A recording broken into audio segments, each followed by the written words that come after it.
Bull riding is unforgiving. Be good. Come on, Norman's had to make a big move. He's in a little bit of trouble. Oh, what? Ola. Oh, man. One mistake is all it takes.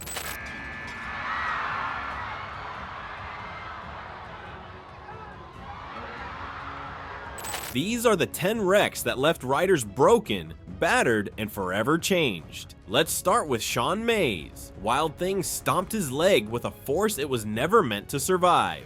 Shawn Maize drew a bull called Wild Thing, and the name couldn't have been more honest. The ride ended early, and that's when things went bad. Maize hit the ground, and before he could roll clear, Wild Thing came down hard on his leg. Start out of burger bucket. Well, that's how he got his name in that buck and shoot. He's pretty hard to get out on and pretty tough to ride out in the arena.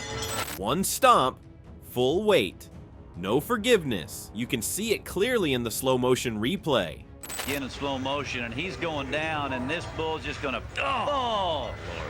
The leg gives way instantly, like it was never meant to hold up under that kind of force. There's no bouncing back from that. Maize tried to move, but his body wouldn't respond. The damage was already done. In bull riding, you don't always get multiple chances. Sometimes it's one mistake, one stomp, and the night is over before it even starts. Next up, Casey Loick. One clean stomp nearly ended his career by crushing his arm. Casey Loick wasn't loud. He wasn't flashy. The Australian rider just showed up, nodded his head, and went to work. Then came the wreck that almost took his arm. One bad toss, one wrong landing. The bull named Touch Me threw Loick down and brought a hoof straight onto his arm. But a big, good-looking Charlotte Muley, but Casey whipped into his hand right out there, almost gets back, doesn't get his feet. Oh, man. No bounce, no slide, just a clean, brutal stomp. It happened so fast, most people didn't even process it until Loick started scrambling away, clutching his arm like it didn't belong to him anymore. Man, he got straightened up, but he never did get a hold with his feet and get sat down, and, you know, he was... That single second nearly ended his career. Bones, muscle, everything took the hit. In bull riding, your arms aren't optional. They're your grip, your control, your survival. Lose them and you lose everything. Loick found that out the hardest way possible. Then comes Chris Shivers. Slider proved you don't need size to deliver serious damage. Chris Shivers was never the biggest guy in the locker room. He made his living on timing, balance, and pure grit. That night, he climbed on Slider, a bull nobody was calling a monster. Not huge, not famous, just mean enough. Shivers got bucked off early, and that should have been the end of it, but it wasn't.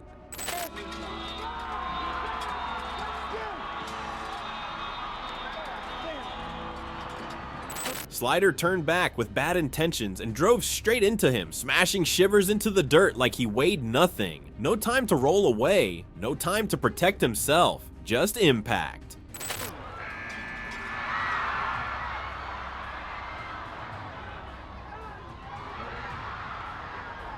The kind that rattles your chest and steals your breath. Shivers walked away with bruised ribs and a messed up shoulder, but the pain lingered longer than the replay.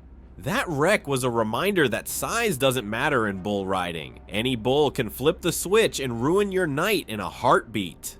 And from here on out, every ride ends the same way, with broken bodies, long recoveries, and careers hanging by a thread. Then it happened to Ty Murray. Snuffy proved legends don't get special treatment in bull riding. Ty Murray was already a legend. World titles, respect, authority. He wasn't just riding bulls. He was running the arena. That didn't matter when the gate opened. Snuffy launched him awkwardly, twisting him off balance, and Murray came down hard on his elbow. Snuffy, hop, skip, got him reared out of there.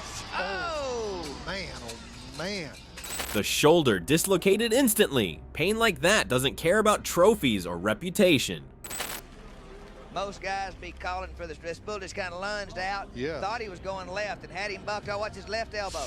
Murray sat out 7 long months, wondering if his body would ever respond the same way again. For a guy who built his name on control and toughness, the waiting was worse than the injury. That wreck showed that the bulls don't respect your past. They just hit.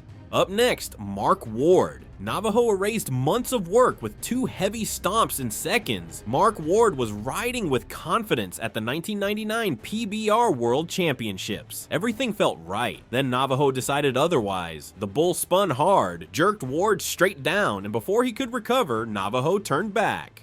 Get leaned back, he'll ride him. All right, well, he's rode too, and he's whipped. Oh, man, no, get out from under him. He's coming again.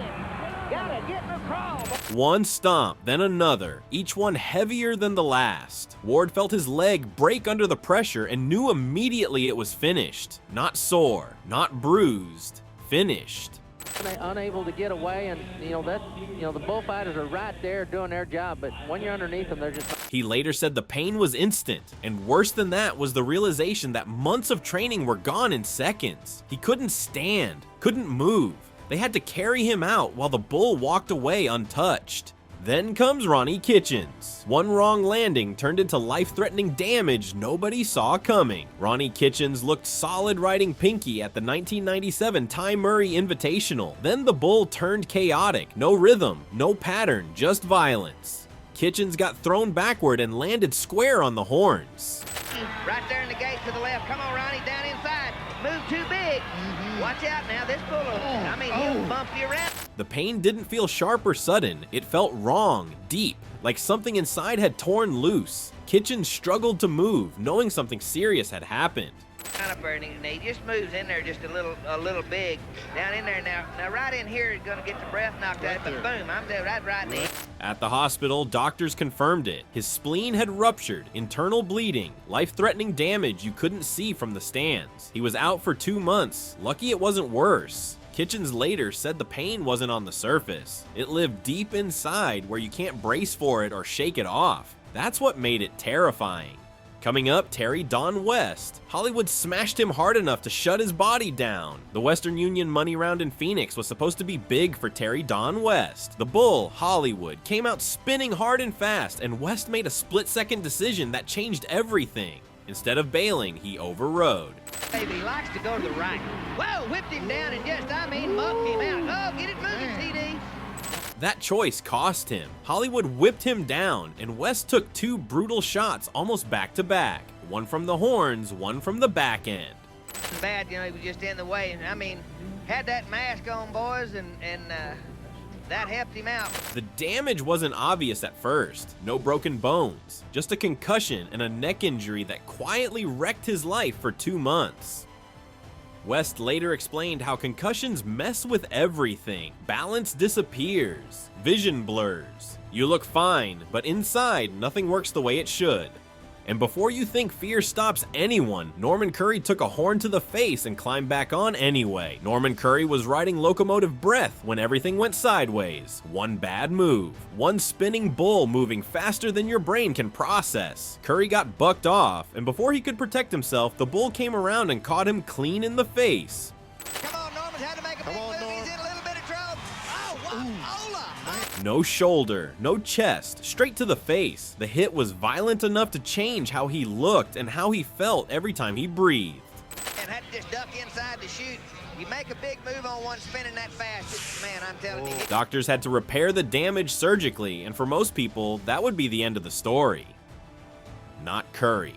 Just 2 weeks later, he was back climbing into the chute like nothing happened. The fear doesn't disappear, you just decide it won't control you. Next is Terry Don West again. And Bodacious didn't just hurt him, it broke him. Rodeo, Houston, 1994. Terry Don West climbed on Bodacious knowing exactly what he was dealing with. Everyone did. Bodacious wasn't just dangerous, he was infamous. Careers ended with that bull. The gate opened, and before West could react, Bodacious drove a horn straight into him. 1,000 people, $60,000, 8 seconds in a challenge. There is no way in the world to predict what can or... The hit came fast and hard, crushing his chest and breaking ribs instantly. Breathing became work. Every inhale burned. Of what this bull has done, is doing, and will do, brings a man's body to the back of this left horn. West later said most bulls hurt you, but Bodacious broke you. That wasn't an exaggeration. One strike, and your body knew it had crossed a line it couldn't ignore. Reputation exists for a reason in bull riding, and Bodacious earned his the hard way. Finally, Casey Loick. Copperhead crushed his chest and nearly took his life in Detroit. The 2001 Detroit Open nearly ended Casey Loick's life. Riding Copperhead, Loick got thrown and slipped underneath the bull. That's the worst place to be. Copperhead stomped down with full force, crushing Loick's chest.